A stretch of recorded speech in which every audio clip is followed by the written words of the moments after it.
Shalom, selamat pagi saudara yang terkasih. Selamat datang kembali dalam program Renungan Pagi Spiritual Life.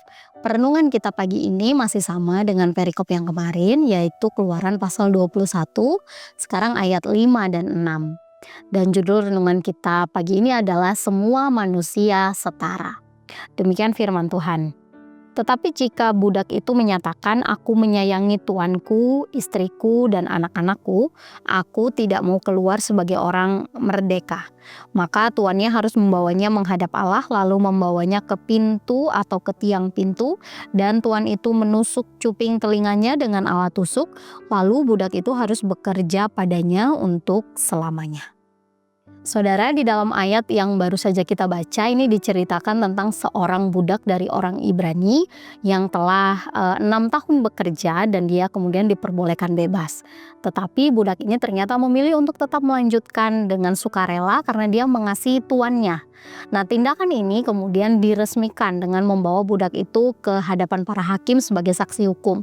Setelah itu telinganya ditusuk dengan penusuk di ambang pintu rumah tuannya sebagai simbol komitmen yang permanen.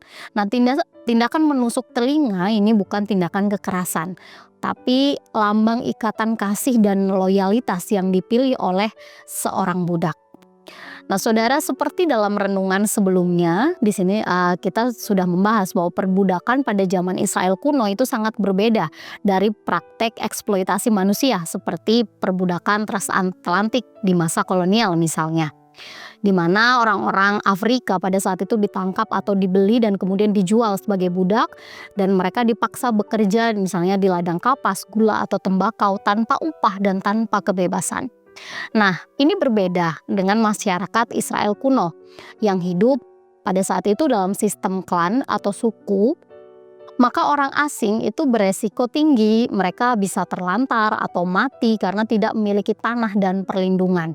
Nah, oleh sebab itu, menjadi budak ini adalah bentuk penyelamatan terhadap orang asing pada saat itu.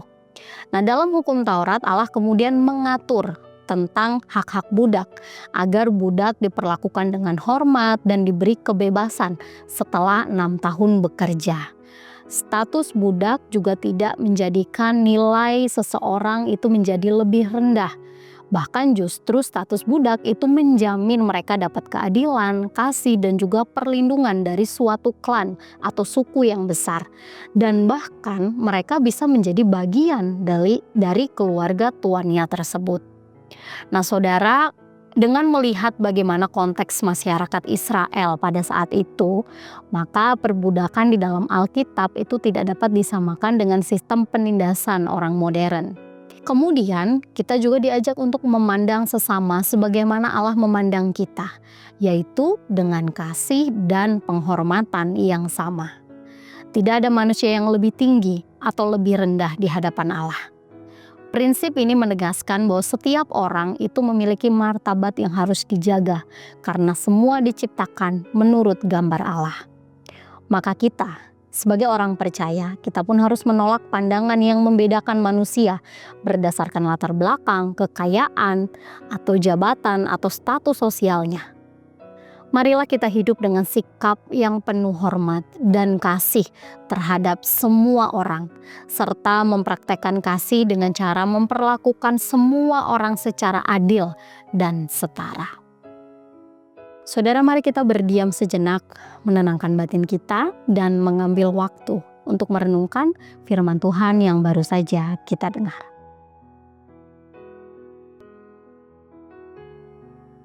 Apakah saudara sudah memandang setiap orang sebagai pribadi yang bernilai sama, terlepas dari status sosial atau latar belakangnya? Kiranya Tuhan menolong kita untuk menyadari bahwa setiap orang itu berharga dan memiliki nilai yang sama di hadapan Allah.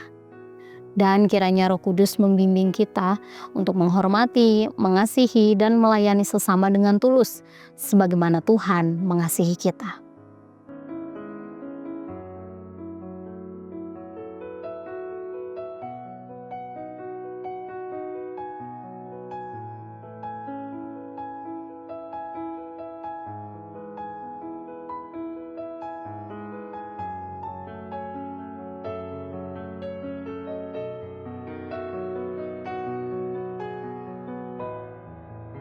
Saudara melihat sesama dengan setara adalah tanda hati yang sudah dipenuhi oleh kasih Allah. Demikian renungan kita hari ini. Mari kita berdoa.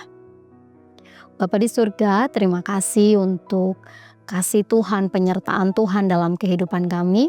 Kami bersyukur sebab hari ini Tuhan mengizinkan kami untuk memulai satu hari yang baru. Tuhan, kami bersyukur untuk kebenaran firman-Mu yang kembali mengingatkan kami bagaimana kami harus bersikap kepada semua orang. Tuhan, kiranya Engkau berikan kami kekuatan sehingga kami dapat memperlakukan semua orang dengan sama.